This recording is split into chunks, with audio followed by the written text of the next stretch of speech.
Welcome to this year's She Means Business program. My name is Caroline Mutiso, founder and CEO of HerHustle. 2021 was a resounding success, having trained over 4,000 young women and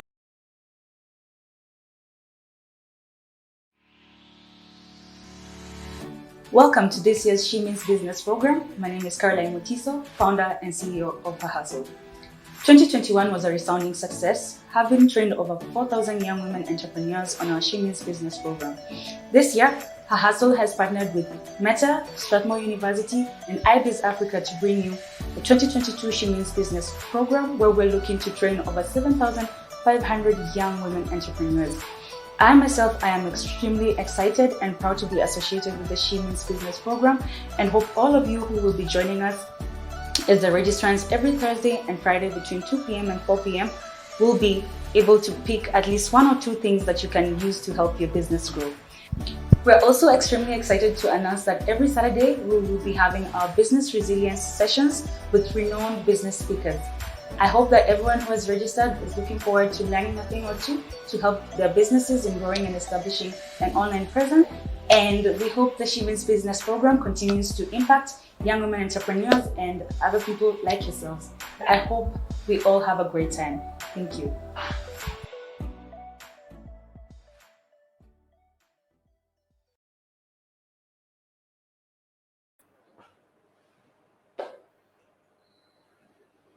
And we're live. Welcome everyone to our first masterclass. Very excited to be here. So today, my name is George Ikua, and today I'll be taking you through a very quick session on Bootstrap. So just a little background on who I am. I'm an entrepreneur. I run a couple of businesses, and I'm a director at HerHustle.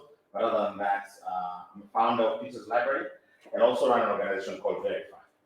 But outside that, mine has been a very interesting journey in entrepreneurship, up and down. And I was excited when I was invited by the She Means Business team to come and share just how do you start a business when you have no money.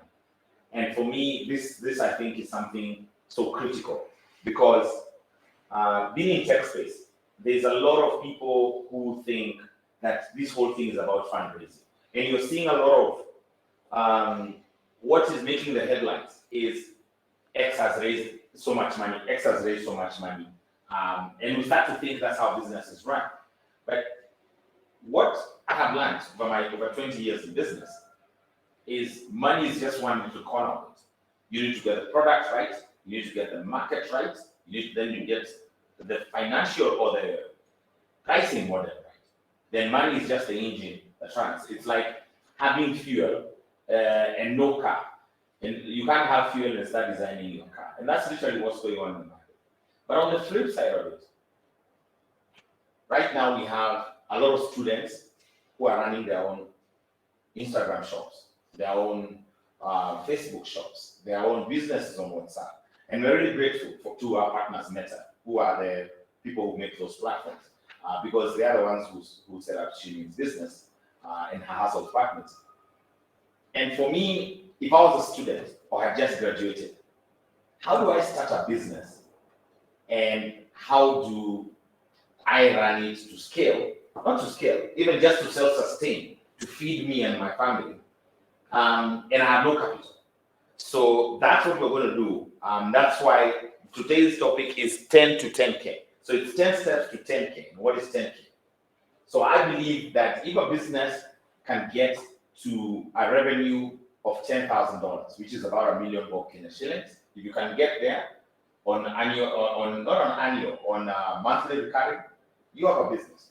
And I'm going to show you, and this is something I've done, how you can create a business with minimum, absolutely no capital, and we'll see. So please feel free to type in your questions either on the chat. The ones who are here with me, I'll take your questions. It will be very quick. It's about a 10-15 minutes presentation or a talk. I must appreciate you for waking up on Saturday. Clearly, not everyone was able to wake up, but we're expecting a few more people. And as people keep logging in, please catch up. a replay of this session will be sent after the recording, and you can get to replay this. So other than that, any housekeeping, please type your questions in chat, and I'll just start. So welcome very much. So to start with, I'll just pick a business, and if anyone thinks of a business they could run, and they want to learn how to start that business, and that business will be a case model on how you can run a business and grow it to $1 million revenue without money. So, my dear, karibu sana. Thank you. It's a cold Saturday morning. We appreciate you. What is your name? Vivian. Vivian. Yeah. Yes. So, sorry to ambush you. Any business you're running, Karen? No. No. Any business you're thinking of? Which industry would this be? Beauty. Beauty. A bit broad. We narrow a bit?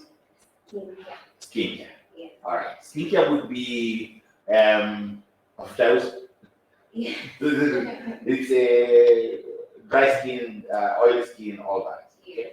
So we'll try to run a bit with your business as a thing because you'll be gracious enough, and I'll try to show you how you can structure. I also reference quite a bit my experience at Peter's Library. What Peter's Library is that we're children's library that delivers books to your house every Friday, but you select the books online. So it's a library service. You pay a monthly subscription of 1,000 bob. Every Friday a book comes to your house. So that's a business that I bootstrapped in this model, and then I'll play versus that in your business. We'll also take any suggestions. If you type any suggestions of business want to bootstrap, McKenna will alert me. Somebody will be texting McKenna, and she'll read for me any other idea of a business to bootstrap. I think we've sorry, apologies. We kind of lost our signal to our presentation behind.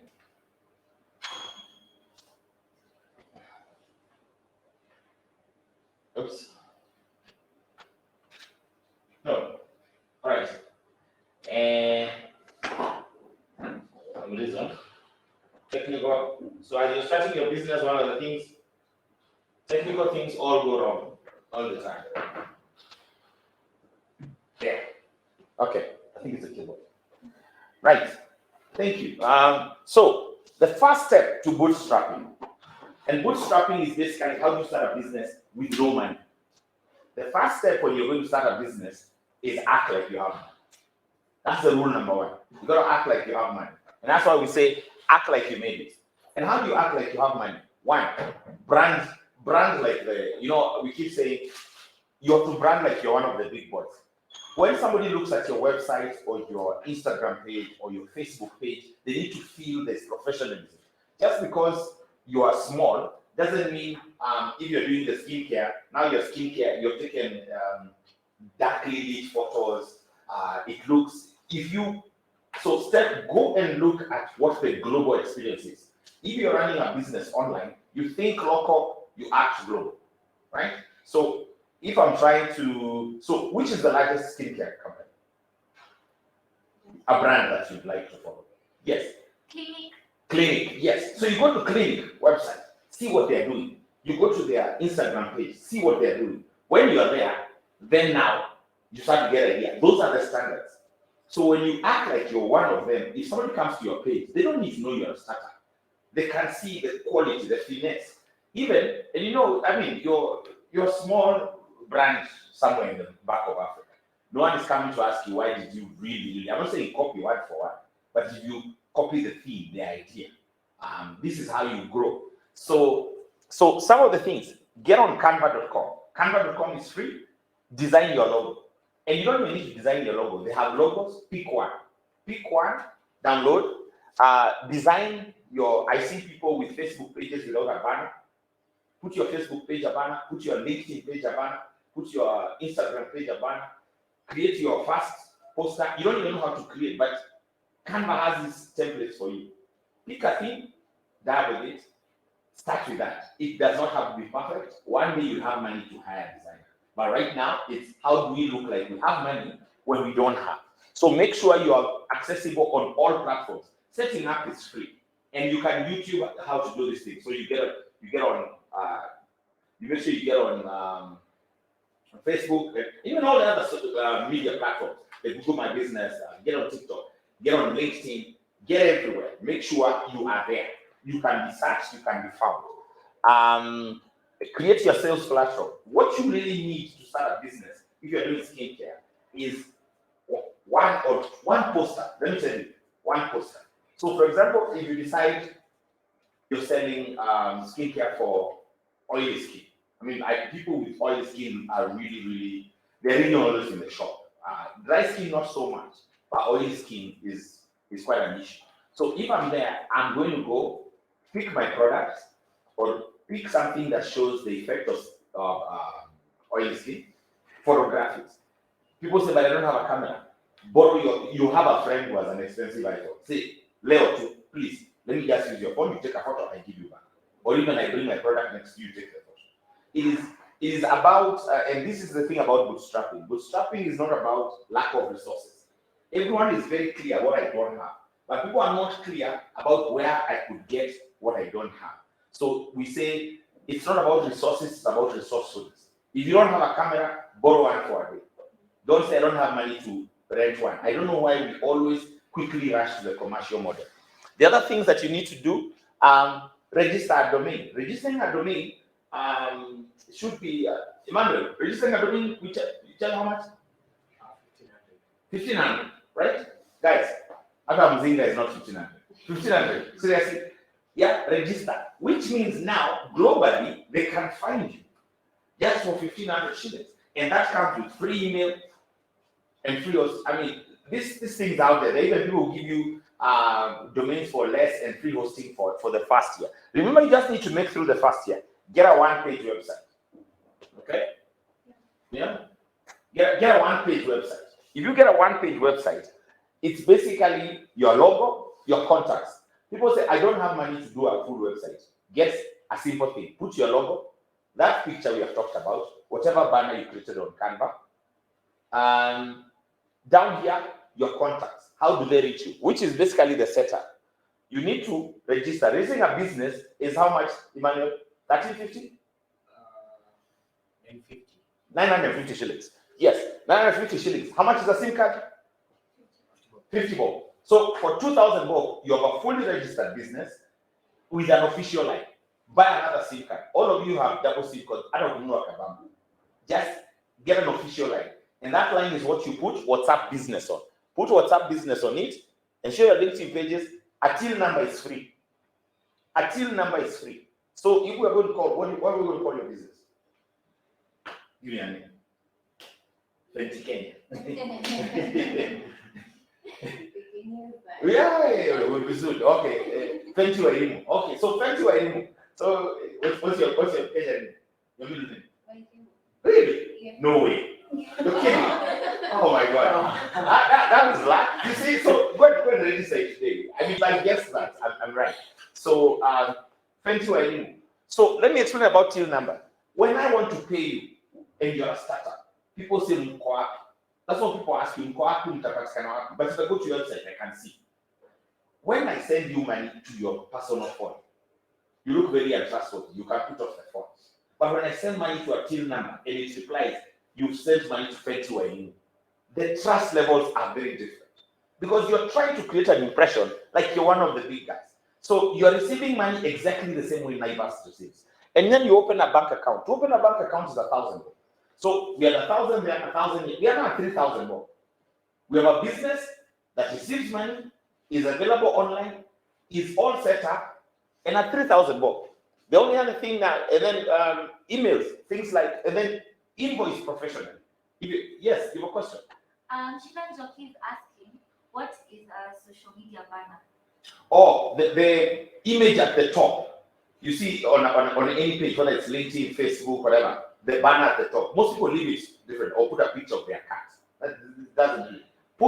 Put something. I will put a picture. So remember this, people buy the feeling. People don't buy the product. So people don't buy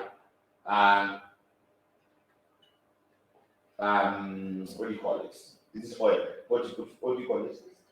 Moisturizer they buy the feeling you get after wearing those necklaces, which is why it will almost all adverts have a picture of a beautiful lady, somebody with well-oiled skin, somebody with well-moisturized skin. So when you understand that, get one picture of that, put your logo at the corner, put a tagline. We moisturize Africa's oily skin. Simple. I told you, speak global, act local. You gotta play both sides. And so at 3,000 shillings, we're right there. And if you decide, and then if you're in a service industry, yes. If you're in the service industry, one of the things that you will see is people are really concerned about where do they find you. If you're in the retail industry, people really don't care about such things. But if you're in the service industry, people will say, where can you be found? Pay for a virtual address. A virtual address is where it's a place where people can drop mail to, so it can act as your office. And they're all over, virtual offices are offering this service. That service is 1,000 bob. For 1,000 bob, you can be in an upmarket address. So now we're at 4,000 shillings. We have a business. It is now in a nice building, say in Upper Hill. We can invoice for free. We can receive emails, professional emails at info@fentiwairimo.com. We have a website. We have a banner. We look professional. If you really need to sell online, Shopify has something called Lite. Shopify has many competitors. I'm not selling them. I'm just saying, look for Shopify or something. It's a global leader on this. So for 9 bob, they can do a full inventory management system, checkout system, receive online payments, $9 a month. That's 900 bob. So we are at 4.9. Next, put an email signature, which looks exactly the same like your banner. This now you start playing. Be super responsive. Safaricom does not reply to you after a day. Strathmore does not reply to you after a day. Learn how to install these things on your phone and respond. This I'm saying, act like you made it. And learn how to talk. Join Toastmasters. Toastmasters, I think, is about 6,000-7,000 bob. They teach you how to talk. You only have to do like the first 3 speeches. You really learn how to talk and how to pitch. So when people call you on the phone, washangae ini kurutu. So it's, when you're small, it's more how you tell than what you're telling, because you don't have a brand. So it's people are buying you, and you have to come, and also when you're saying act like a minute, it could be also on the business, but even you. Clean up, cut your nails, make your hair, look the part. When people tell you something has changed, they will know it has changed because you're acting like you made it. How much money have we made at this point? 0. How much have we spent? 4,000. We have a full-blown business. This is what we're talking about, bootstrapping. Resourcefulness, yeah. So next slide. So you ask me, where am I going to get stock? Right? I need capital. So I say, so this is the thing. Borrow from the greedy, not the needy. Stop borrowing from people who don't have money. They will disturb you. They will keep asking you, why does this business not make money? When you understand, when you're a startup, you're literally a distribution channel for suppliers. You're a distribution channel for suppliers. And what does that mean? It means that suppliers are looking to get their product out. What you most of the time at this level you're doing, because you don't have a factory or all that, is your repackaging. So you get somebody with the material. So I'll give, for example, say shea butter. I know shea butter is not for moisturizing, but say shea butter. So you'll get some shea butter, you put it in a container, you wrap your Fenty Wairimo around it, put a sticker, go. So if you understand what you're doing is that you're literally a reseller, then the best person to invest in your business is a supplier. So your first discussion with them is the most difficult.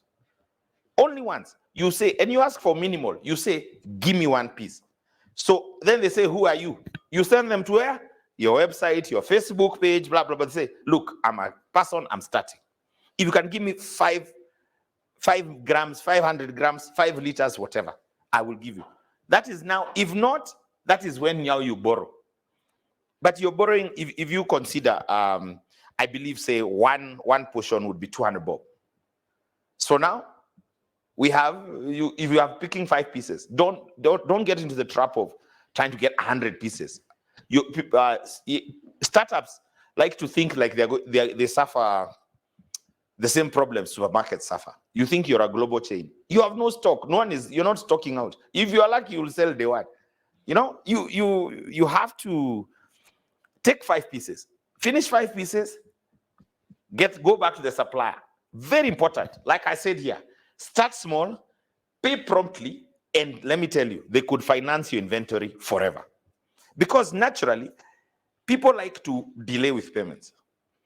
If I go and take 5 pieces from the supplier, I should not wait until I've sold the 5. Immediately I sell one, I send the money. However small, send the money. The second one, the third one, the fourth one, the fifth one. Anyone who sees somebody who's really making the effort, and when you've not sold, communicate. Say we are not selling, but we are trying. They can see, and they can see your Instagram page. They can see your Facebook page. They can see you posting daily. They can see you posting on WhatsApp. Then they say, this one will sell. And you know at what? They will at most lose 5 pieces. Right? But very important. This is where now your true characteristics are coming, integrity. So make a play on supply, delivery, and payment cycles. You learn that thing, you'll make it. 24 hours is a big difference. Pay money, immediately you get it. So next slide.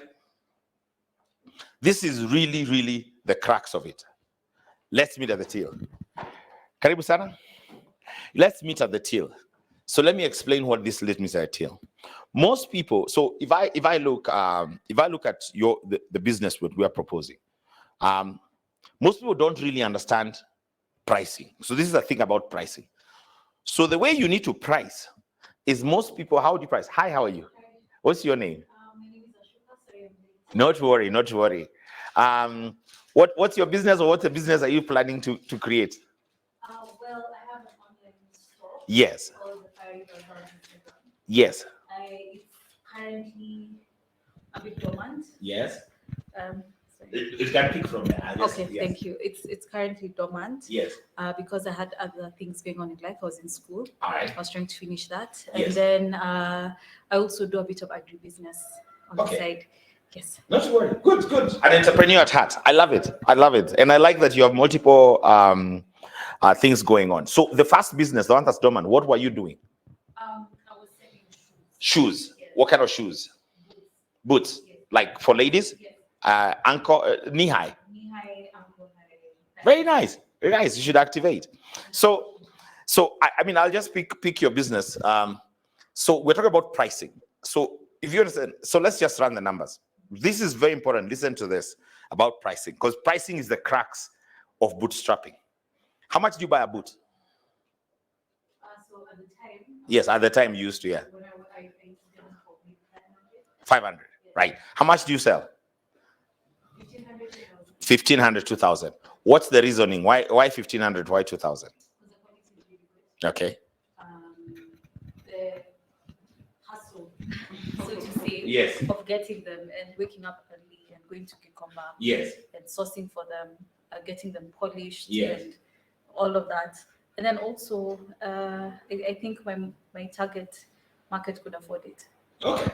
Good. So have you heard how she has gracefully defended her pricing? She has defended her pricing. And I know a lot of you are doing this.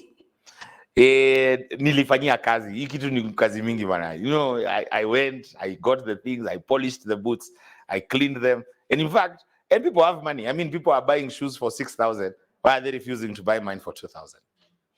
This is how you get broke. Let me just tell you.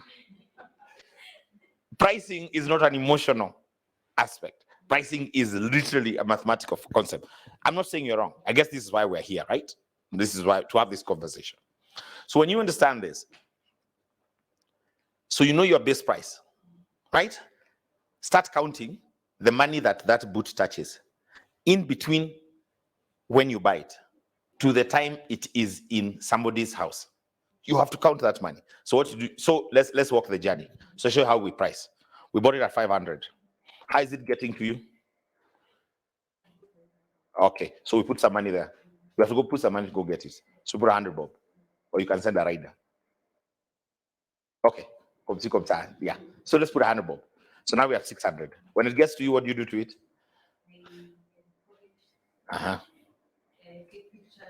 Cost the polishing? What figure? 50 bob. All right, we're at 700. Next, you take a picture. So it's you taking the picture. So you need time. And how long is it to photograph one shoe? Not long, like 10 minutes plus. If you were to pay a photographer, how much do you pay him per day? Okay, if you were to pay anyone, bigger picture. Okay, I'll put an 100 bob for the photo. Because you need to think, this is why I'm doing this. If you're building a business, you have to plan to grow it. So I forgot. A business is an entity that delivers a product or service, so much so that the customers are so happy they invite others to come consume this service in your absence. So you need to cost in your absence. So if it's not you photographing, how much are you paying? If it's not you getting the boot, how much are you paying? Who is selecting the boot? We didn't even do that. Do you get it? So maybe you can say, me only do selection. Maybe that's my brand value. Maybe that's what I really bring to the table. But you have no business being the one going to get. You have no business being the one photographing. You have no business being the one polishing. You get it?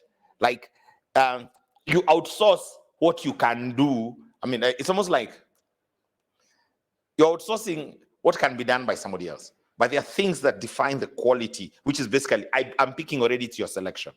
Make sense? So even as you pick, she's selling skincare, it's something, maybe some people say it's a formula. Some people, it could even just be the packaging, even the presentation or the storytelling, right? So after we've polished the boots, I think now we're at 800. We've polished, we have photographed. What else are we doing with them? Are we packaging? Yes, packaging.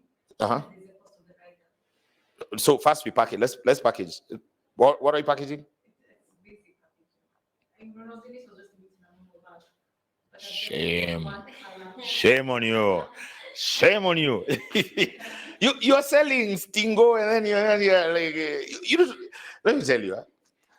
We started, we said, when you're small, you have to sell another level of swag. Like, when you're big, they'll come anyway. When you're small, you've run another swag. It's you need to understand the beauty of unwrapping product. If you've ever bought a phone, there are phones that is not expensive, but when you get home, there's like a joy in opening that box, lifting. That thing is psychological. Imagine when you get shoes. Have you ever bought Jordans or Nikes? You don't see how they bring them. Even Fenty themselves, have you seen how they pack that thing? Let me tell you, the packaging can even be more expensive than the shoe. No one cares. It's almost like food. When you go to a high-end restaurant, there's a way they arrange the carrots and tomatoes that are not arranged in your house. Yours is in the house, machanganyiko maalum. Again, there, the carrot is lying like this. The peas are smiling. Something is happening, right? So anyway, some packaging there. How much would you estimate some nice packaging for that boot? If you're putting a carton, how much would you put in a box? All right, let's give you 200. So we're at 1,000, Bob, right? Forget about the right. So we have a product at 1,000, Bob, right? So entrepreneurs, margin for small companies, always 2x plus. So immediately you get to 1,000, but you've not covered. Where are you keeping these shoes? What if you are not in your house? You need to start thinking like this, right? What if you're not in your house? So you pay you start to pay rent. So you say 100 bob for rent, right? Security, another 100. So you say 1,200. So this boot now is at 2,400. Do you see why it's 2,400? So I told you, pricing cannot be emotional. Now, when you come to negotiate with me, and I tell you I can give you 1,500, I remember my costs are 1,200. I'll tell you, go away. But because most entrepreneurs think your cost is 500, you take the 1,500. So you lose. That's why your business will never grow, because your business is giving you only 300 shillings. How many shoes? How much money do you want to make in a month? Give me a figure. You give me a figure. How much money do you want to make? Huh? 50,000. 50,000. So you're going to have to sell how many shoes to get 50,000? Guys, okay. 250, 2 pairs, 500, 10 times 10. You're selling like 30 shoes, right? You're selling 30 shoes. That means you sell a shoe a day to make 50K.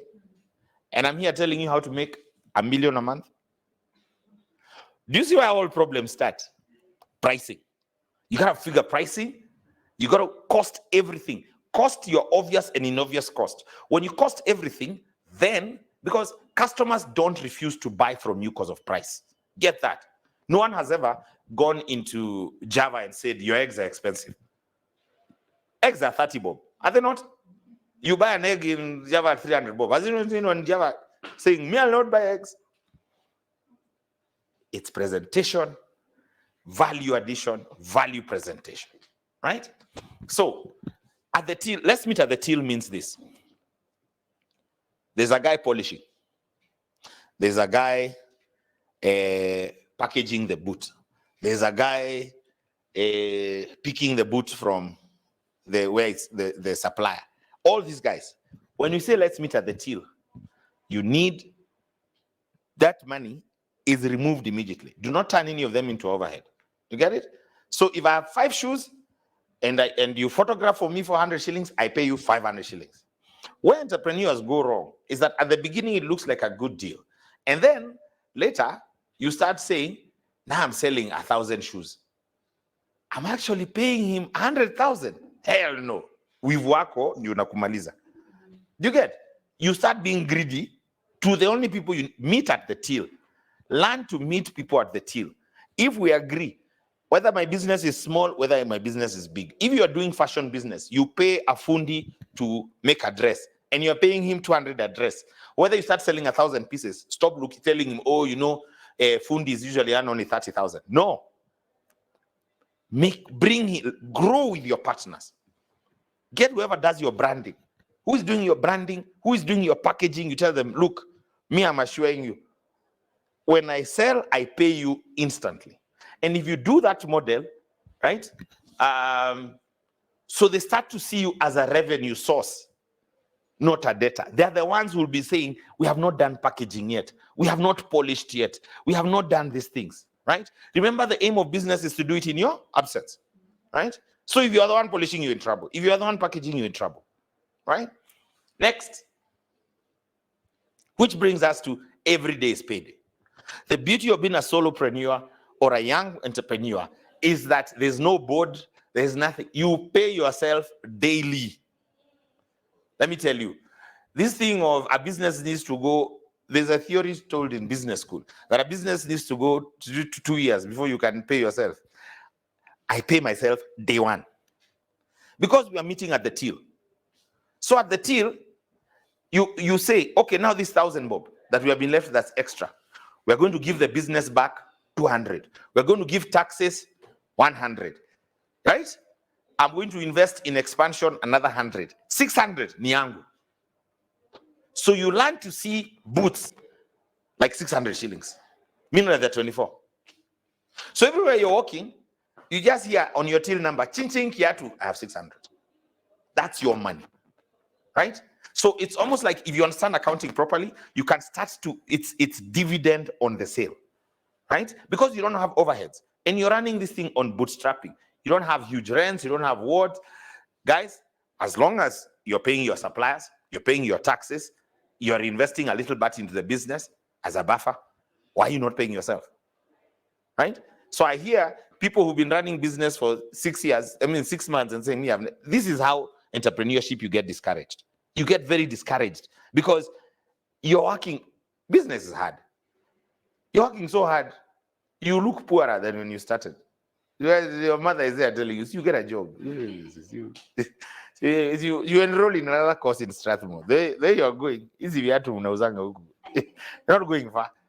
But when she sees you, you always have some money in the pocket because you understand your pricing and every day is payday. Get profit at each transaction. It also just makes you easy to create your North Star. So if my North Star is 50K, like he says, and I make 600, I say, for argument's sake, I make 500. I say, so 50K, 500, I need to sell 100 boots a month. Which means if I give myself 20 days in a month, so I rest on Saturday and Sunday, then I need to sell 500 by 20, I need to sell 5 boots a day.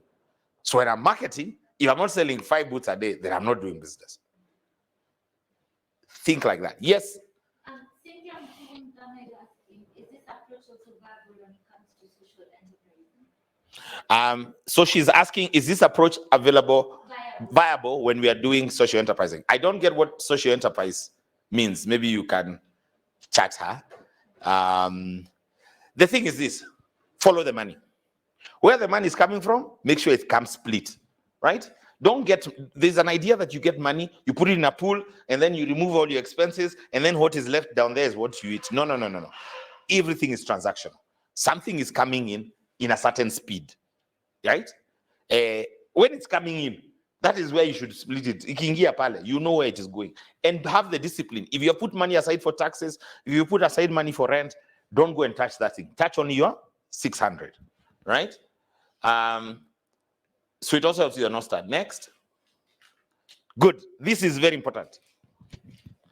As you sell, Bamba is not with the big boys. Don't believe that story. It's just a song. There's no Bamba with the big boys. I get shocked. You have a startup. You have just like a domain, and you're there sending your PowerPoint to Safaricom, to ABL, to Strathmore, telling them, can we supply you? What drugs are these you're smoking? Big boys will kill small business, not because they are bad or they don't support small business. The procurement process of big companies is detrimental to the health of a micro startup, because they will spend a lot of energy asking you for documents. You have to go through the process. In corporate, no one is in a hurry. It's full of paper pushers. By the time you get into procurement all the way to payment, from procurement to payment, this is 3 to 6 months. In those 6 months, what are you eating? Right? What are you eating? You are starving your small business, and people will lie to you that there's a lie told, and I tell you, these are just myths in our town, that if you have a big client, people will give you business. There's now more hogwash on this earth. That is pure hogwash. First, the big business is the one that has made you poor, right? 2, people will do business with a small business because of customer service. Nothing else. You don't have a brand. Your product can be questioned. It can be beaten if it's whatever. The only thing you're bringing to the table is personalized customer service. It's an extension of you and your passion and commitment. So if I have a lady who brings for me samosas at home, I can go buy those samosas, but the way she brings them, the way she knows my kids, one kid likes chili, one doesn't, the way she calls, are you guys at home? The way that personalization is the only reason somebody will do business with a small person. So if you're selling boots, you seem to know just my style. So I buy boots from you, George likes sweat boots, right? So anytime I see this boot, hey, George, we have something for you, right? If you're selling for me skincare, you're the first one telling me, you should have run out by now. How is the skin doing? A big corporation will not be able to call and do that. So Bata cannot call and ask, hey, we have a shoe for you. You get it? That's the only differentiator. But so when you go and try to do business with big boys, they will starve you. There's a saying, David and Goliath cannot be partners. Because sometimes Goliath, due to he doesn't hate David, he's just sleeping. But he'll roll over. In the middle of rolling over, he'll crash him. He won't even know he crashed him. So if you ask corporates whether they frustrate small business, they say, no, we give business to 1, 2, 3 small people. They're like, go ask those small guys. When they put in the proposal, when the proposal was approved, it was taken to some guys. There are some 4 guys, if you ever meet the day you do business with corporate. If you see them, you run. If you see the CFO, run. He'll poke holes at your thing. If you see the IT guy, especially in tech, that's the worst guy. Because he wants to gauge you like a global company. The risk officer, he'll point out, he'll ask you, what if you close? How do you answer that? Why would you go and ask the big guys if they will close? Right? Those 3, IT, risk, finance, procurement. Procurement will tell you, go bring 5 references. What 5 references? I'm just starting. Why are you guys bothering with this? And then they'll pay you 90 days because you cannot be paid special. Does any of you know how to do 90 days without money? Why is this that people are bothering with these guys? Do this. Sell until you get to 5K or 10K. If you can get to recurring monthly revenue of 500 to a million, then that day you can go and pitch. People say that's big business, but then you need to be able to wait it out, right? But at this stage, when we're bootstrapping, remove those guys. Sell to the 1, 2, small, 3 guys, right? Yes, karibu sana. What is your name? My name is Joyce. Joyce. What business are you doing? I do general supplies. General supplies. You need tender. No, Hey, general supplies. small companies. I don't think Thank you. Name one thing you supply, say general, anything. I've been supplying I'm more concentrated on printing. Print material, whatever. Yes. So you see, so for example, she's in general supplies. If I give her a contract, if I told her go and pitch to, which is the largest insurance company in Kenya, Jubilee, that is a real nightmare. Because first to get listed as a supplier, that first is a full project. And they're not saying Jubilee is bad. They have, because of their size, they have to create a bureaucracy that protects the organization. Then finally, when you deliver, they give you 90 days. Do you have 90 days? That's what I'm saying. This does not work, right? So Bamba is not. So anywhere you see, you're told we'll give you an LPO. Leave the room. If I give you an LPO for your boots, what are you going to do with it? Where can you take it? You get LPO invoices, those things. Yeah. So hold on. And when you ever go to a corporate, if you're small, the only way you can get into a corporate is to do a zero-sum proposal. Let me explain what a zero-sum proposal is. A zero-sum proposal is where they sign a contract where there's no finance. Finance is not in the room because there was no commercial. I'll give you an example of, so there's a friend of mine who is selling Wi-Fi to public spaces. So like he went to an airport. This is in our country. So he went to an airport. So he told them, I will come, I will install the internet, and then I will charge people to advertise for them on the login page. For the airport, I'll even give you some revenue. So he supplied the airport with the internet. He installed equipment for free. The finance guy did not have to sign anything. And the IT guy did not have to sign anything. I told you that were crazy guys. Those were the ones. Ukiwasikia finance, procurement, ukiwaona wakuja toka your room. Just go home. Yeah, it's okay. And I know they are watching, but they know their work is gatekeepers. Their work is not gate openers. The only gate opener is usually the CEO because he's chasing vision. But these others are just, their work is to make sure we protect the bottom line. Next. Yes, this is very important. It goes to allude to the point I was saying. So, for example, in your supplies business, labor is not an overhead. Labor is a transactional cost.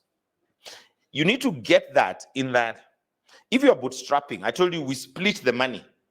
So if she's buying printing paper, there's the printing paper itself. There's the guy who picks it and delivers it to these guys.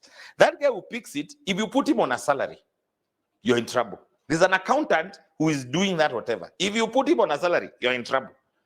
You say, I bought this paper at 300, I'm selling it at 500. Where I'm allocating you 20 bob. You am allocating you 20 bob. You get it? You learn to split every time that money is coming out. You split that thing. If you split that thing, you're not a big company. This thing of giving guys employment contracts, you will die. Hapo. Because there's nothing like the nightmare. And you know our labor laws are very, very strong. If you don't pay that salary, because business is bad, that person can collapse your business. But if you get into a contraction, it's almost like a contractor. You're saying, for me polishing my boots, it's 100 bob. If there's a boot to be polished, I will pay you the 100 bob. If there's no boot to be polished, me and you don't know each other.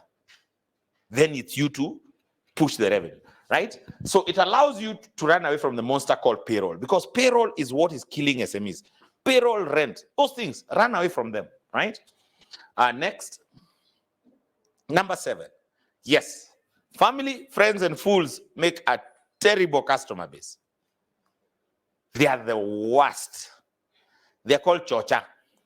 These boots are nice. Give me 2 pairs. You'll be paid on Christmas Day or your auntie's funeral. There's no other way you're being paid. If your cousin is not paying you, what are you going to do to them? Go remove the shoes. You do supplies. Ebu supply to your relative. Ujui. If you are bootstrapping, stop being desperate for business. Tell them, after send me a lead or something. Don't dare engage. This, you must learn how to sell to strangers. I see a lot of micro businesses who generally try to sell to their colleagues, their friends, people who you don't have redress. And you are small. You don't have money. Remember, we started this thing on 4K. Which money is this you have to be giving credit? You're financing people's lifestyles. You need to step back and only sell to strangers. You see, for example, if you when you are running your shop, how many of your relatives bought from you in cash? Yeah, the majority? Well, strangers. Strangers are the ones. And stranger, if he has not paid, you don't deliver. It's so free. With the 600 you're being left with, go buy your relative a drink. You get it. It's easier that way. Mtakosana bure. And this is what I said. You must understand what a business is. A business is an entity that solves customer problems repeatedly. Very clear. Separate those ones. Repeatedly, consistently, with the same quality of service. In the owner's absence, it cannot be you doing it. So if you're doing supplies and you're the only one who knows how to deliver, it is not a business. This is an extension of you. It's a hobby that pays you, right? So much so that they invite others to experience it. This sentence, if you sit every day and you tambua it, are we solving a problem? Do I know what problem it is? Are we doing this repeatedly for the customer? If the customer needed to get their skin sorted with moisturized, am I the one who is repeatedly moisturizing? Consistently. Is the quality I delivered on the first day the same as the quality I delivered on the last day? In my absence, are they able to consume my services when I'm not there? And so much so, are they bringing other people? Create referral models. Create referral models. And this brings us to the next point. Next point. Number 8. Let me explain. When you're small, you have no money. You don't have time to hire people to do sales. In that money, as we were constructing the money for the boot, what I always do, I add another 100 bob for referral. So I say, anyone who brings me a customer who buys a boot, I give them 100 bob. Instant. Put money aside. Your sales department is your current customers. If I went to every customer and said, bring one more, have I not doubled my sales? Right? Simple. That's how you double your sales. Because you're a small company. So you say, if you keep bringing, I'll keep giving you 200 bob. People will become your salespeople. And all they talk about is quality of product, quality of service, right? Quality of service, more important. Your work as a micro entrepreneur is customer happiness. That is it.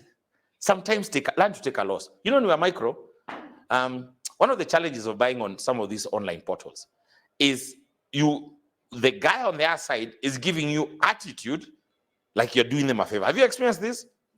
Right? These online marketplaces, when you pick that phone, they come on unamsumbua. That business going nowhere. Your work is customer happiness, and sometimes even take a loss. Take a hit. Take a hit. And stop fighting with customers over deliveries. Kama amekataa kulipa, we lipa nyamaza. Some of these things, you learn, you say, how do I start? In every tragedy, you pick the lesson, you move on. It is more damaging if the guy goes and gives you bad reviews and starts yapping around you because you're arguing over the 200 bob of a rider. It is sad that we have reached there. You become penny wise, pound foolish. You don't see the bigger picture. You're a small guy, I tell you, you're a small guy, right? So build a referral model in the pricing from day one. Put that 200 bob for referrals. Reward those who bring others. Know your customers by name, right? Please let me explain to you. The most beautiful sound in the world is your name. If I was speaking Mandarin and I was saying, wang, wang, wang, wang, wang, wang, you'll hear it. Like a ear is tuned to hear. Hey, that's me. If someone is trying to woo you as a lady, they keep saying your name. Even you wooing a man, keep saying Michael. And in your box, the name, you know them by name, say hi, say a random hi, take an interest in their business. This is customer happiness. So for example,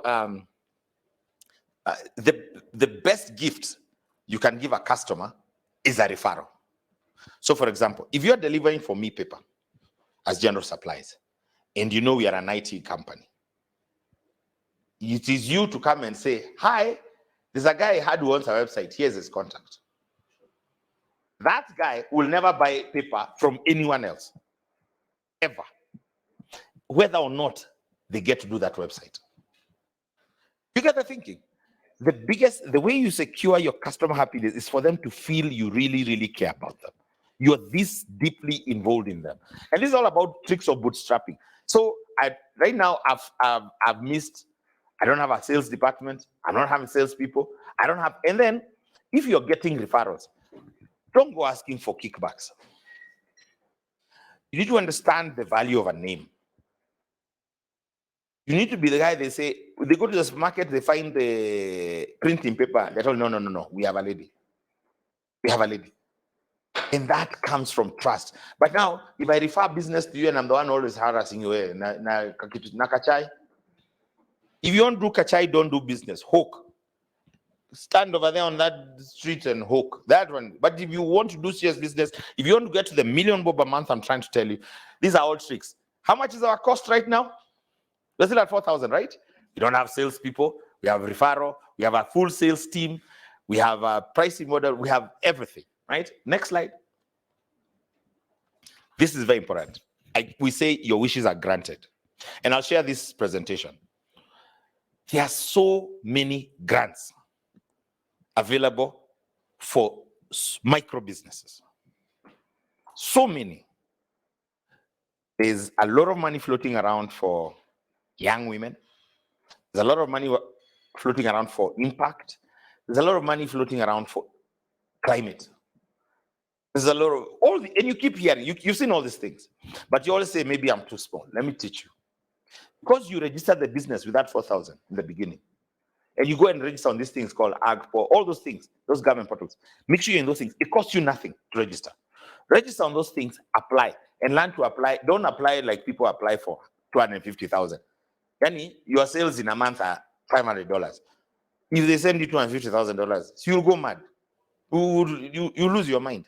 Learn to ask for $1,000, 800. Money, they'll give you. What are you asking the money for?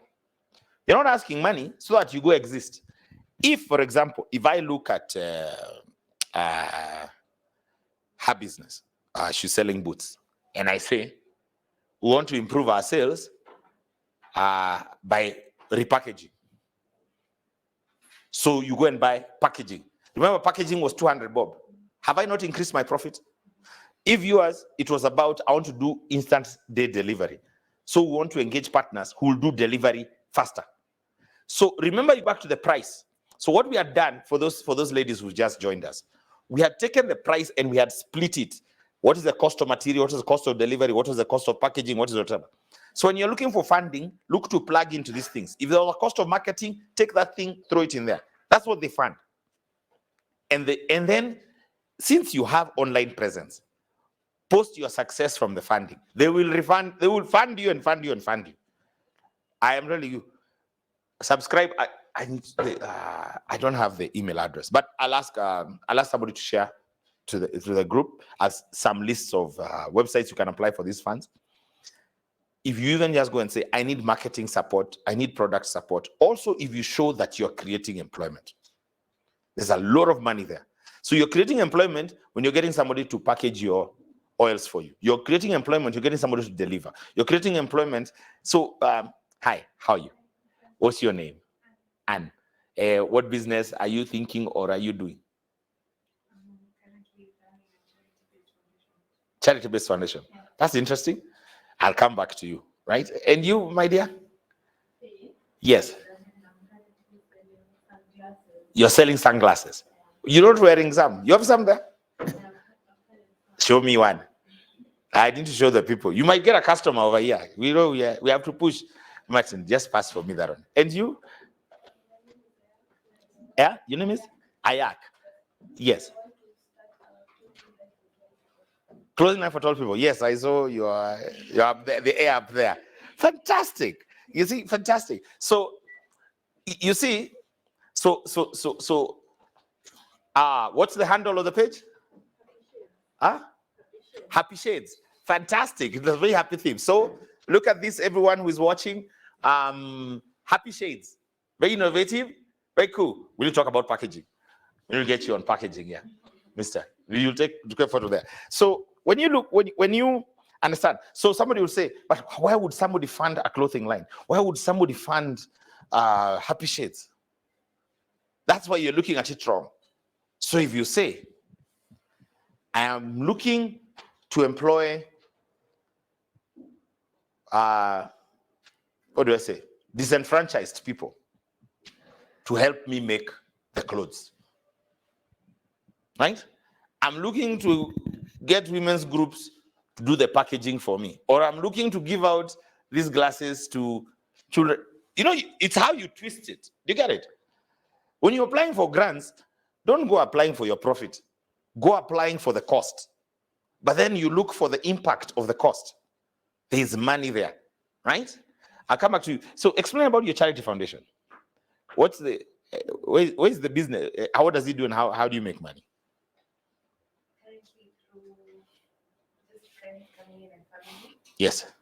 And it's funded with What does it do? just giving back to society, but mainly focusing on the children. So how do you make money? How do you make money? How do you live? How do you pay rent? How do you breathe? How do you have fare? How do you have food? No, it's not on the charity, it's now other things. Okay. So, let me tell you then, charity is not free, right? Have you heard of something they call SOS Children's Home? You know of SOS? It's the largest children's home. It's the largest organization in terms of children's home globally. Who do you know? Who else is in this child space? They have a blue logo. Do you know an international organization doing what you're doing? Shofco. Yes, Shofco. Yes. Do you know Shofco, how much money they make? My friend, Google. Do you know how much money they make?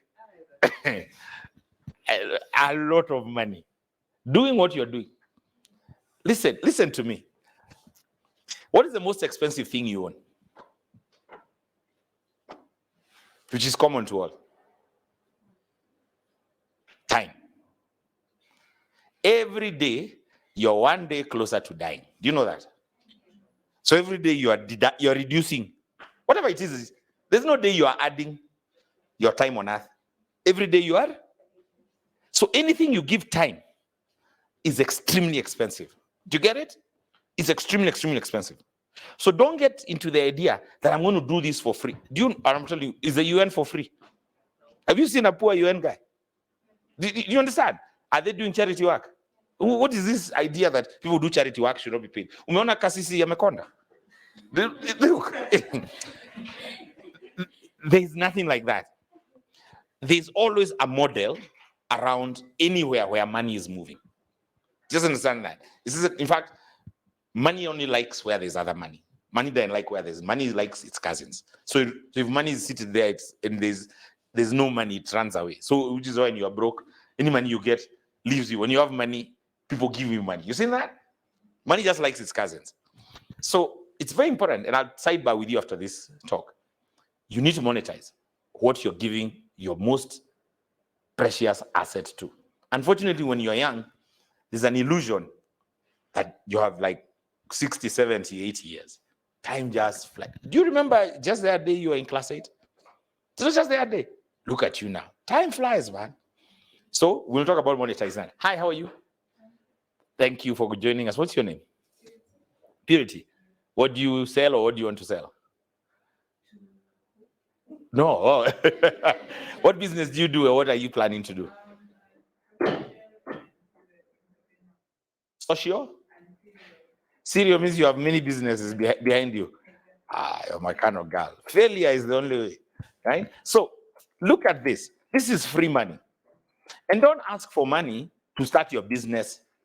Ask for money to meet a cost. Make sense? And then structure it in a way that it's impact. Right, next. Number 10. This is, I know I've given you a long speech, but please don't fall in love with inanimate objects. Businesses die, right? Businesses are not children. They're just two things which have a very low mortality rates. They generally do die a lot. She would tell us, our serial entrepreneur, businesses die. And that means you didn't try. It doesn't mean you didn't try, but you need to know. For me to, if we did her breakdown of numbers and we came out that she's going to make around 600 shillings for each sale. And based on the figure I said, we're going to make 50,000 shillings a month. But if we have gone to a place where I'm only making 2K and I've tried everything, killing the animal is not a problem. Don't fall in love with inanimate objects. And this is, but it's not really the object you kill. It's how you're doing it. You can decide, you know what, now I'm going to buy import shoes. You can kill the business model. You don't have to kill the business, right? You can tweak it. Can I give you an example? Who knows a company called Nokia? You know Nokia, the phone guys? Do you know what they started by doing? Nokia used to make timber. Nokia was a logging company. When I cut mti, they pour on the river, it goes. Then they started selling gumboots for the guys who are cutting the timber. You met them when they were making phones. Does this make sense? There's nothing that said because you started Fenty Wairimu selling skincare that one day you won't be selling shoes. You can tweak the model. It's just that we have, I don't know why in Africa, we have shame in failing. There's no shame. There is no shame. Even Jesus has been working on you and failing. He's not ashamed. There's no shame. Like it's look at it like I now know what not to do. You get it? And don't wear your shame with pride. Learn to stand, because most companies, most small enterprises, why they fail is that people are too embarrassed to tell people, I closed that one. So you keep running a loss-making organization just so that people hutaki hiyo aibu. Hiyo iliumana.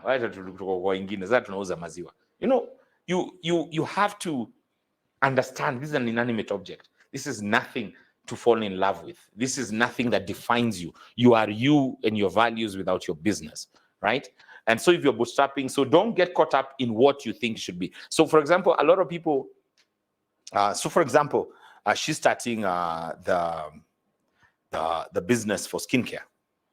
And then you realize that while you think people care about their skins, they really don't. For example, the men here, they're only oiled until here. From here, hajaona kitu. Men don't oil. It's just, I don't know. We're just like that. So, but then if you are seeing the need, you're saying, I can help men have soft skin. But they don't care about it. So, what do I say? Business is an experiment. And you're always experimenting. And the only true answer to your experiment is the till. Not the likes. Stop falling into the trap that you have likes, you have followers. If you have no money in the till, the market does not like your product. Because I cannot say, I like it so much that I won't buy it. That is, I will not buy your services. I will only like and reshare and retweet your videos. You're in the social media age. Yeah? Do you know influencers? Do they look rich to you? See, they look rich on those pictures. What is the financial model of a influencer? What's the financial model? What's the business model? Remember, I explained to you. Replicable, in your absence, so much so, whatever. What is that? If you look at the global influencers, they did something outside. Maina Kageni runs the radio station show so that he can influence. His influence is a byproduct. You cannot influence as the product. Do you get it? Who are the highest paid Instagrammers? The Rock. The Rock is a movie star, so he influences. The footballer is called who? The Cristiano. So you can't say I'll be like, so you just make sure your hair looks like Cristiano and then you think, now we have a deal. What is this you do? Actually, I go to hotels. To do what? To take photos. And then, where is the money? So don't fall for what you think people want. Let the market respond. People respond with their pockets. So for example, you're trying to make clothes for tall people, right? So then you go to market, and then, I know you missed some slides, but one of the things we said is that let the market tell you what it wants.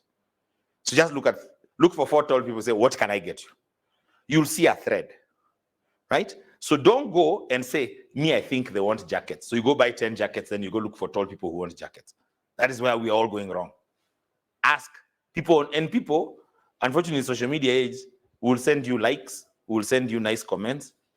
Especially girls, you're terrible at each other. When girls meet, you should hear girls talking. Oh, you look great, you look great. I say, Kwani, no one ever looks bad. You know, I tell a girl telling you, hey, Mazi, Leo, you know, 2 girls, oh, you look amazing, you look amazing, you look amazing. Hey, chocha.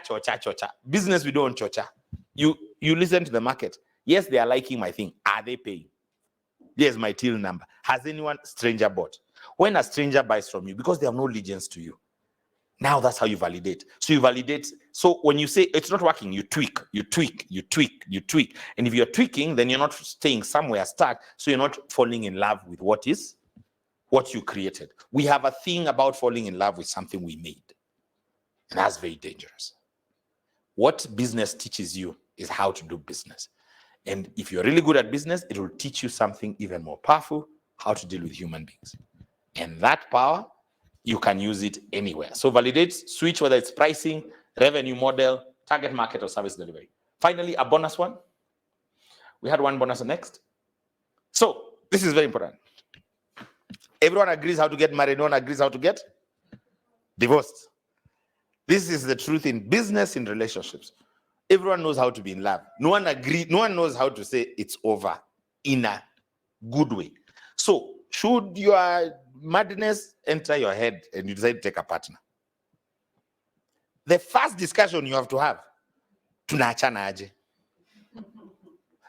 And I tell you, the same even you're getting a husband. If you're getting a husband, what is this that will break us up? If you don't, you're wasting your time. So that we say, this is the line here. Hapa tukivuka, tumemalizana. Sawa, tucheze huku. Because everyone likes fairy tales, sweet stories, right? But people, you know, the thing about entrepreneurship, you're getting in, he's getting in, or him or her getting in. You're both looking at the same thing, you're seeing different things. Then they are seeing, they want 100,000, you are seeing 50,000. So when you celebrate that you sold 2 shoes, him is sad. Especially when someone is coming in, and we never really see the same. And the worst part is that when we both don't have, we can both dream. So we speak very lofty ideas. But even in your own lives, no one grows the same. So partnerships are extremely tricky. And it is very important. Should you decide to take a partner, it is not the rosy days that define the marriage, but the days in between when we don't have. So are you ready, if I don't have and you have, to contribute for 6 months as me, I find my way? How many of you are willing to have a partner who and contribute? I'm not after partners. You hear people, I'm looking for investors. They will wipe you out. You know, I told you, David and Goliath cannot be BFFs, right? Speak truthfully about what would cause you to break up, why and when. Okay? So, thank you very much. Sorry for those who came late. I think we're done. Those are my contacts. You can share. So let's keep in touch. George at HerHustle. I'll give my cell. I'll take questions on how to start. I think we finished well. We finished at 4,000 shillings. Very good. To start a business. Question. Do you have any questions over there, Amy? Yes. This a comment first and a question. Yes. So Jantek says she's coming out of this session as a changed entrepreneur. Thank you. Yashvi had an interesting question for us at HerHustle. Since this webinar is free, how are you making money? Just curious. Good. Monetizing. This is very good for our charity case. In every scenario, there's somebody interested in the outcome, right? Usually, it's the person receiving the service. But if you really look closer, there's somebody just next who is as interested in you. So who is the sponsor of this thing? Meta. So Meta pay us to do this because then you get to use Instagram and Facebook better. You get it? So you don't have to monetize through your clientele. Actually, because if I charged you, we're giving you golden nuggets. I mean, like I'm a paid speaker. So people pay me to speak. But if I told you all of you to come and pay, send me some proof whether you're, you know, you guys say, hey, that's too much. I can go to YouTube, whatever. But if I tell you come for free, and I say, who else is interested? So I'll tell, if there's somebody selling insurance, I tell him, okay, you want to sell insurance to them? Come and speak. But you got to pay us to be here. Financial models, right? Money, no one has a monopoly on money. So you don't have to get money from your customer. You can get your money from anyone, you know? So for example, if you're selling paper, if you're looking for a grant, if you can show how you can help reduce consumption of paper, or deliver disposable paper, what is it called? Paper that's eco-friendly, you can look for a grant from Climate Change. It's understanding how to, there's no scarcity of money. Money is not a scarce. Okay, they say, yes, money is a scarce resource, but there's no shortage of money. It's understanding who is interested in this money, in this outcome, and how can I be part of it? Another one? So, Steve, you've given us several alternatives for financing. What is one that you've not mentioned that you think people should go, especially when you're starting a small business? Okay, so I really ran away from financing because financing is really not the small business should suffer without money, because when you don't have money, you really think. People without money think a lot. You're very innovative when you're broke. If I give you money, you stop thinking. You become chop, chop, chop, chop. So I really shy away from financing. I keep asking, why is it that you think you need financing? Who else can do this for you at a rate and meet you at the till? But if I was to say one way that I've not talked about, okay, I don't advocate for it. This seed fund thing going on around in the market, I think is crazy. I think it's wrong, because you have not built a product. The market has not bought the product. You have not started to scale. You've not built a team. So I go get a team, I build a skeleton of a product, and then I raise money. What I'm raising money to do. But you understand, in the market where this works very well, which is the US, there's a huge, massive population of potential investors. And investors in the US are savvy enough to say, I will invest in 10 companies and lose the money in 9. If one works, I'm fine. Like Y Combinator works that way.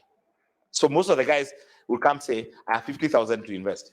5. And you expect 9 to fail. In our market, who do you know who will give you $5,000 and leave you? You know, they'll be writing over you on your Facebook page. When mwizi, you know, all manner of things. You know, we're not that savvy. So stop. So when these guys are busy raising money, so they then spend a lot of energy creating product, but they're not testing the market. But because they are eating, you get. So for example, if I'm creating your skincare, so if I'm creating your skincare or your glasses, right? So I have an idea and I believe that they can sell, right? So I go get funding and I buy 1,000 pairs. I get sales guys to go. The market refuses to buy. How am I noticing that they are refusing to buy? Meanwhile, my rent is paid. My food is paid. You know, hungry people can't think. I mean, people who are full are sleepy. It's even your body, right? So that's one I've not talked about. I wouldn't advocate for it. I wouldn't advocate for taking a loan at this early stage. I think debt financing is generally very dangerous unless you have created the machine and the machine is running, and you know how to run this thing. You actually know how the market responds, like when the market buys from you and all that. So Those are the two I would say I've not talked about. Another one? Question? Yes, Rosa. What's the best personality trait you'd advise a business owner to start when they're starting a small business? Listening. Listen. Not talking. Listening. Listen. Listen to your customers. Listen to your suppliers. Listen to your product. Listen. Be patient and listen. Listen here. You will not be told in one day. It's listening. It's your customers are trying to tell you something. They cannot say the rider. 3 customers cannot say the rider was late. These customers cannot say they couldn't reach you. 3 customers cannot say you need to listen. Look for these things. Because a micro business is literally like a baby.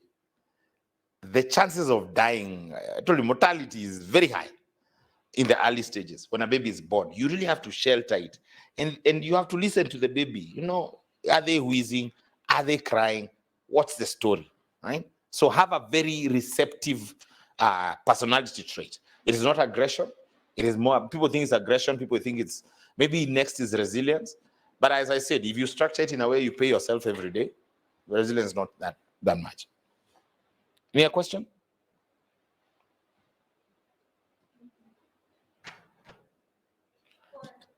Yes. For someone who's struggling to, you're passionate about business, you want to have a business, but you're stuck on the idea phase. What would you recommend as a first step? Very interesting. So if I think, for example, I want to start a business selling glasses. Try sell 1 pair. Go buy one and try and sell it. It will tell you whether there's a business or not. Just one transaction to a stranger. Just sell to one stranger. It will tell you everything you need to know, whether one, you want to actually do it. Because when things are at idea stage, I told you, we naturally fantasize a lot, right? So, for example, you're trying to sell the clothes for tall ladies. Try and sell to one, even at a loss, even cost on cost, right? So you buy, wherever you buy your clothes, when you're buying your next sweater, buy 2. Put in a bag. What do you want to call your business? You know my name? Okay. So let's call it the Tollies. So Tollies is, so you package it, you get like a bag called Tollies. Go and say, hey, I got this sweater, Tollies. In fact, I also bought for myself. What do you think? You want to buy? If they buy, it tells you something. Is there a market? Here are the objections. I told you listening. Listen to what they're saying. They say, no. So it's, if you are not, okay. You can't be broker. I keep telling broke people like it's like, if you don't have money, how do you know money more? Like if you're broke, you're broke. So what is you're so scared about being broke if you do business? You don't have. It's like a hungry person worried that they'll be hungry. You're hungry. Una chakula. Go out there, try sell one just here. Then in the middle of there, that idea stage. And I know, and I think the biggest challenge there is procrastination, imposter syndrome, thinking you're not worthy. Business requires a lot of self-love because it's going to punch you very many times. You really need to like yourself or have a good support system for emotional. You really need that. Anything else? Yes. So you mentioned that's part of the importance of a business, or a business should be able to run separately from the owner. Yes. Independent. Mm-hmm. So what would your advice be, for example, for a business where the owner is working a full-time job? Yes. So it's basically a side hustle. So Mm-hmm. how do you build that? How do you make sure that your business is running independently without having somebody come in to oversee things for you, because then that person comes on your payroll? Yeah, your new overhead. So I'll give you an example with the business that you're running. With the business that you're running, what I would do, I would go to wherever I source the boots, and I tell them, if you see any type of these boots, take a photo, send me, if it's possible. If not, get someone. 2, I tell a rider, I'll pay you 100 bob to get those things. You need to outsource from day one. Meet at the till. Because what is this value that you bring to your business other than your taste? What is it that can be done by somebody else? But if I hire them, they become my employees. If I'm not selling, now we are in debt, right? So you make it so, like, I'll give you an example. In the library, what we did was we didn't know the books they wanted. So we went to all the bookstores and picked all the books in their catalog and posted them as if they're in our library. So when somebody clicked to borrow is when it was bought. You get it? So if you go and pick pictures of boots, then now when somebody clicks, I want that one. You don't know that it's there. You can tell him it's out of stock. You can lie, but you can say, now you start the purchase process. Somebody goes pick, da, da, da, da. So you tell this guy, give me all your boots. Because mostly what you're doing is reselling. I want a picture of all your boots. I'll just brand them. I'll put my markup. He doesn't need to know. He just knows there's a lady who comes and buys 20 pairs of shoes. There's a lady who I helped structure her business. This is the most interesting business I've ever seen.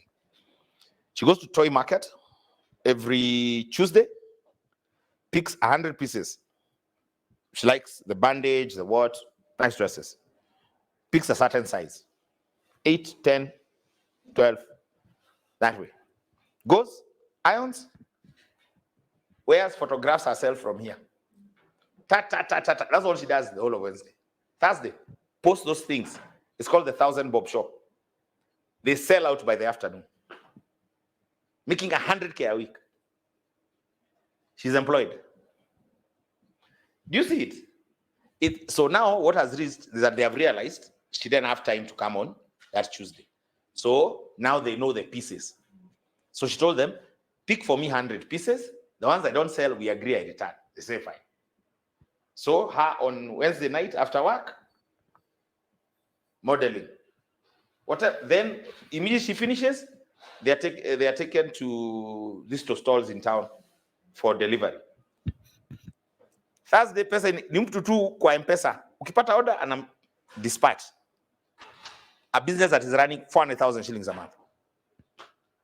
You need to understand. When you understand the till, I told you, understand pricing. Pricing is the trick of bootstrapping.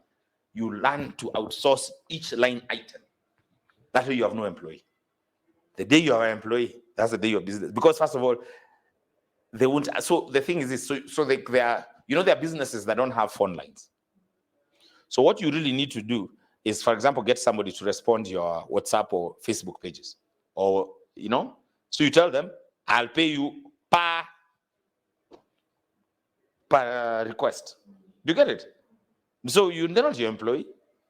You say, per conversation, I'll pay you this. Per successful sale, I'll pay you this. Here's, you load it on your phone, chat. I'll see at the end of the day how many there are. It's outsourcing the price item. That's how you do it. Question? Yes. On the separation of business and the person. Yes. I wanted to ask about Naming. Like, for example, for me. Yes. Now that I love myself. Yes. Very good.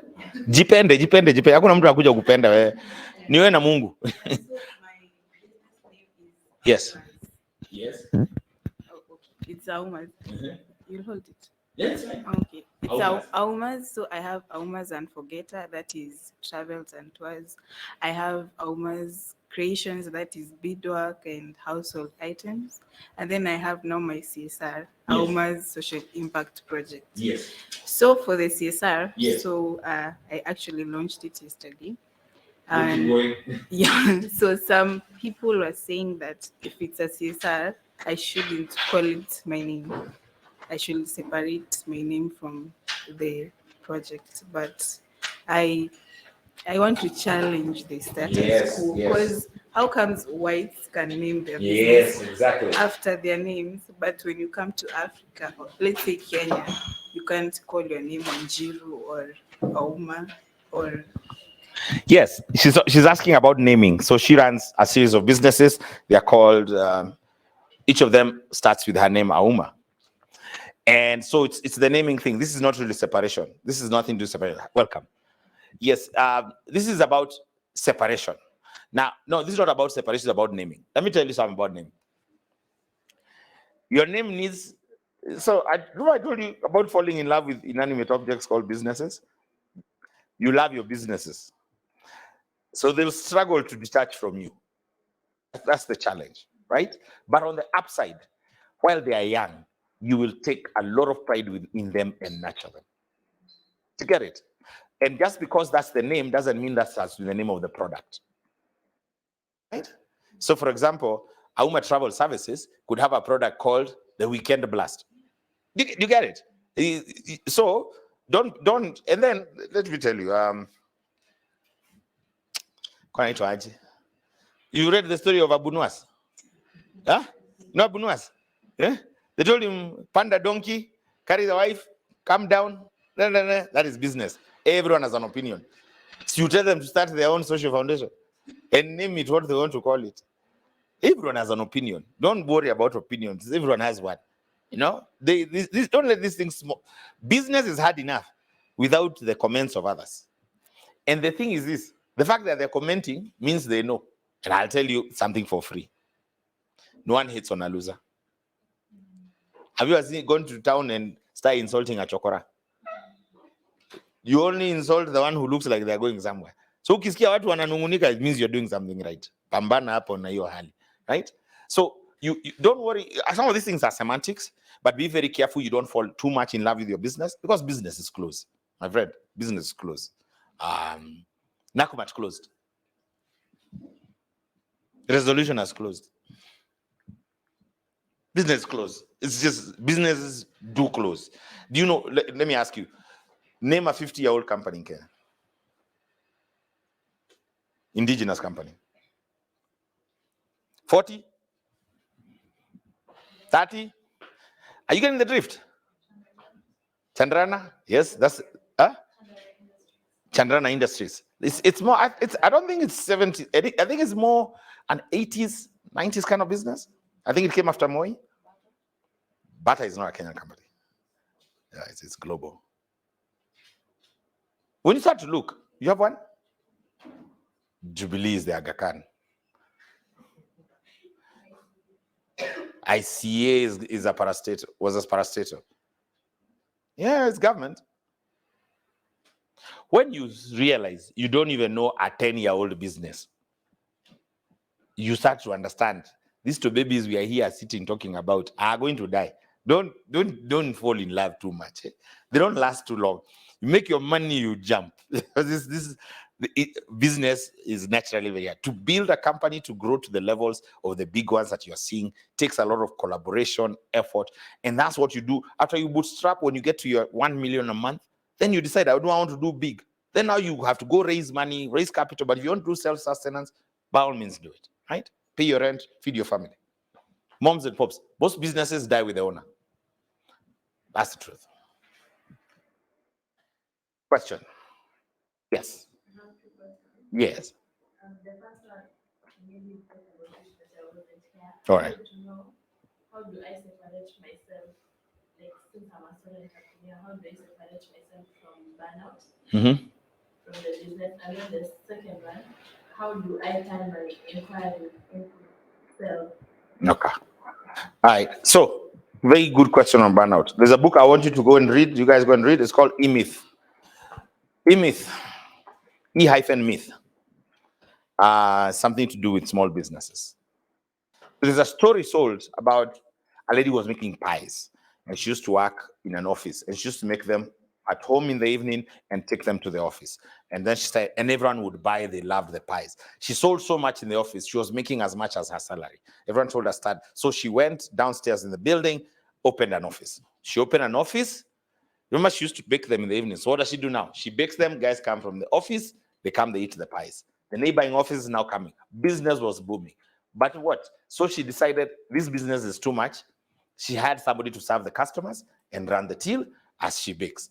Within a day, somebody was saying, hey, this crazy lady over here doesn't know me and like my pie with chili or whatever. She overcharged me. She served me a bad one. So now she started losing her customers. So she decided, let me serve the pies. Let somebody else bake. Then they started saying, now the pies taste soggy and all that. They're not as good. So what she did, she started at night baking the pies, in the day selling the pies. That's the burnout you're talking about. An entrepreneur starts business not understanding that the idea of business is for them not to be there. So while it's good, you are structuring it like you're going to be there forever. The idea of business, let me say again, the idea of business is that you are not present. Imagine yourself comatose. On a coma. Is your business running? The one you're doing right now. Then you don't have a business. You have a paying hobby. Do you get it? So a business, every day be experimenting. If you don't want burnout, experiment on your business. Today, did somebody do an inquiry all the way to payment and delivery without my involvement? You learn to work on that every day and forgive yourself when you make mistakes without hiring people, contracting people along the way. You go like that until it works. When it works, the first day a sale goes like this from a stranger to paid, and the stranger even comments he's happy. That's the day your business was born. The rest is a hobby. Mnatupatia story. Right? You are the innovator. Inquiries. I told you about listen. So, when someone inquired, there's something inquired. The challenge we have with most people in dealing with inquiries is that you respond based on the product, not based on the inquiry. So, for example, I'll say, you have clothes for weddings, right? You reply, "Apana, tuko na trouser tu." Do you hear what I've answered? Most of us respond to inquiries based on our stock or our perception of our thing. But if I say, what kind of clothes were you looking for?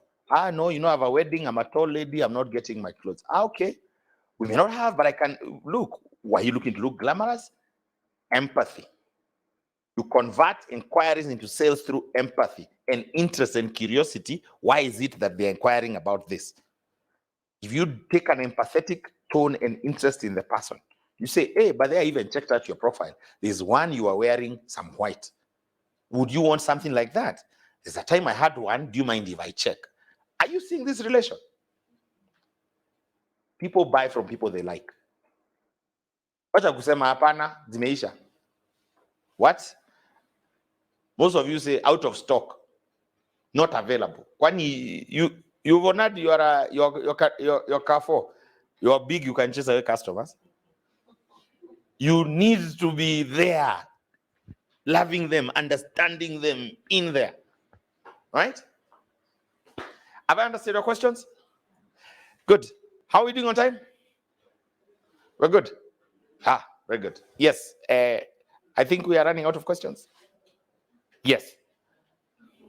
I don't know if you've spoken about it, but how do I go about structure as I'm starting out? Or structure. Structuring, Yes. So that was our first slide. And there are things. So maybe go back to slide 1. Number 1. Yes. So this is this. Structure is about acting like you made it. We costed this thing. You can fast your appearance. Go to canva.com, open a server. Get your logo, get your social media banners, get your posters, get whatever. Create all those things for free. That is image. 2, register your business name. Right? It's 950 shillings. Buy a SIM card, 50 bob. Get a WhatsApp business line. Based on that line, set up your LinkedIn pages, get a till number. It's free. Zoho invoice, free. Google My Business, free. If you need to, if you're doing services, get a virtual address. It's about 1,000 bob. Bank account, that's another 1,000 bob. You're too small to start wondering about. Don't buy those things that tell you, oh, you need to have a board. My friend, your business is not even working. Right? It's like telling a newborn baby to have an ID. What to vote for? We don't even know whether it will survive. This is at 18, they know now you'll live in this country. So just register this thing, ensure it's able to act like it's big. Within time, when you make some money, turn it into a limited company. Removes tax liability from you. Right? You send expenses to it. Right? And if there's anything you need to go back to school for, guys, go for basic accounting. You're going to be an entrepreneur, you don't understand money, you're in trouble, serious trouble, serious trouble. Second, join Toastmasters. I have told you. Join Toastmasters. Learn how to talk. Yes, you have a question for me. The question is basically in regards to what I found you talking about. Okay.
want to fit it and Yes. see it how You are it in the act like you make it Yes. stage. Yes. So how do I get this trust Aha. from these people? So, you already know the answer. How do you trust someone new? What makes you trust someone? You've not met me, have you? No. Why do you trust me? To know the answer. Okay. Talk. So it's like this. How you talk. Yeah. It's how you talk. People will trust you if they do most of the talking. You get it? If you do most of the talking, they don't trust you. You sound like a slick salesman. Two, they will super trust you if you empathize and are aware of their circumstances. So, know your customer. It's a stranger on WhatsApp. But it's the questions you ask. What were you looking for? These were the options. Was this for a party? Was this for a dress? What's your complexion? I've just noticed on your profile, you're like this. I would recommend this. I'm taking an interest in you. The more questions you ask, the more they talk. The more they talk, the more they trust. Number one. Two, you have sold some dresses before. You've made some profit. Take the price of one dress and go dump it to your supplier. Tell the supplier, I have paid for one dress in advance. You're building trust. You're working really hard to build on this side, you're not building on that side. Because there's no reason you're not picking stuff on consignment. You get it? I need to be able to pick from you because I have a deposit sitting with you. And I need to be able to return it. Because you're in a very dangerous place where this guy has to pay you to this and you're in online business. In Kenya, we are spoiled. Globally, like if you go to Europe, you pay, if you're in the bar, you pay, then you have a pint. If you go to a restaurant, you pay, then you eat. In Kenya, it's an insult to be given your bill. But what you don't understand, it's just our bad habit. It's not normal. So online, we are the only ones who pay on delivery. Amazon, you don't pay on delivery. You pay when you buy. You get it? It's our bad habits. But now you're not going to leave Kenya because of this, right? So you need to build a buffer of one item with each supplier. That's your investment. Won't be clear you. I'll be coming to pick an item in huko. In a replace. You get? That way, because they are buying on Jumia, they're buying on Gigi, they're buying on whatever. Those ones that told don't pay before delivery. For them to send you money upfront,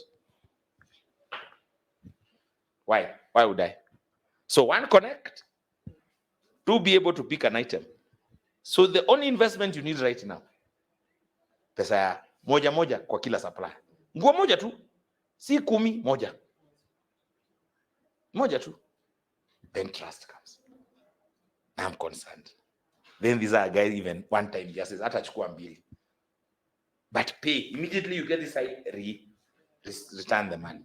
Right? Because what you're doing is they'll disturb you because they are spoiled. Even food, they don't pay when they order, they pay when it comes home. They are spoiled. So, yeah, but it's a Kenyan thing. It's not a global thing. Yes, I know you came late. But, you had a question when you were walking up those stairs. Leo nataka kujua hii. Ilikuwa nini? I just wanted to learn how to try business online. What is not working? I opened an Airbnb in Mm-hmm. last June. Yes. And I put it on the Airbnb page. Yes. Booking.com. Yes. And so far I've gotten one client. So I started doing it on my status. And I'm still not getting clients. So I'm wondering, what am I doing wrong? What's the differentiator of your Airbnb? The differentiation, what do you mean by that? What's the difference between Tom, Dick, and Harry? First, it's the location, right? It's in Georgia. So the ones that are there, I feel like mine is much better. But someone told me my pictures are really bad. I need to do better pictures. So that's something that I'm working on. Don't work on it. Go take photos with your phone. Don't create projects where there are none. Look, Airbnb is a very interesting thing. Airbnb is a perception story, right? So there's no Airbnb that ever looks the way it looks on photos. So the way you invested, you bought a bed and you bought a fridge. Even you should have put money for photographer. It's the same. It's a perception. It's actually more important than the fridge. If the fridge was small, tall, it didn't matter. The photos are more important. So first, invest in that one. 2, Airbnbs are nice because people who've stayed there want to stay there and will always tell somebody there. I always tell guys of Airbnb, throw something in. Something small. So roughly, how much do you charge for Airbnb? 3,000, right? So if you go back to our pricing model where we say we break everything, say 200 bob I'm giving back to the customer. But you don't give the customer. You can send a burger. You can send flowers, za 200. You can send eclairs. You can send whatever. Just know 200 is for whoever stays there. That guy will tell everyone. Photos, make them shout about your thing. Airbnb's perception, rating, ranking. Then know your target market. Who are these who want to stay there? Who are they usually? Are they the locals? Initially, I was targeting like mostly the consultants that go to KU, to Detroit. They have Okay. But my first clients were students. Yeah.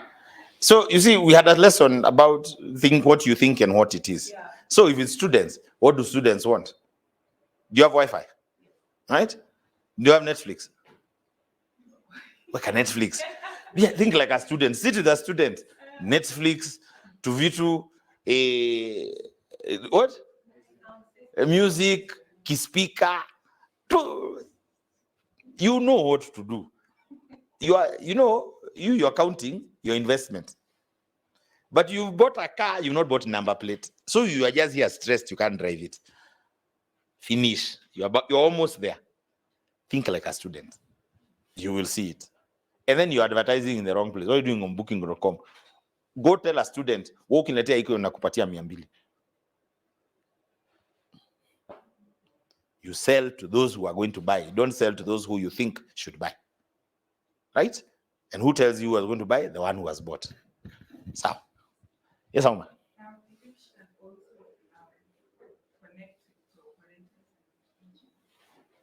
But you just target because of where it is. It's mainly towards the university because it's in Juja. People are not going to leave the city to go to Airbnb in Juja. I must have business in Juja, and that means JQuat and all that. And I need to understand that community, right? And then understand what do people want to hire for. And then, so when you're trying to promote your business, especially online business, don't sell your product. Sell the feeling your product brings. That's what you push. Safe and secure, clean. For a student, enjoy Netflix and music for 3,000 a night. Do you see my sentence? What the feeling they're looking for the price looks small. You get it? All right. Maybe there are last comment or question we can wind up? Or feedback? Anything? Yes. Yes, they'll send you an email, right? All right, guys. Thanks for spending your Saturday. I wish you well. Business is in close. Business is not easy, but it's because there's a lot of unlearning to do. Unfortunately, a lot of us went through tertiary education. You went to university, and there's a way of thinking that you need to lose. Business is about human beings. You really need to understand how to engage human beings. You need to talk to humans. You need to care, and then you nurture it. And there's nothing more rewarding than a business. I mean, I run a business that I visit, I think once in 6 months, and it feeds me. I'm happy, and I just say, "Oh, you guys are okay. It's a good life. When it works, it's beautiful, right?" Thanks, guys. Thanks, HerHustle team, to my crew over there. We'll see you. All right, and it's a wrap.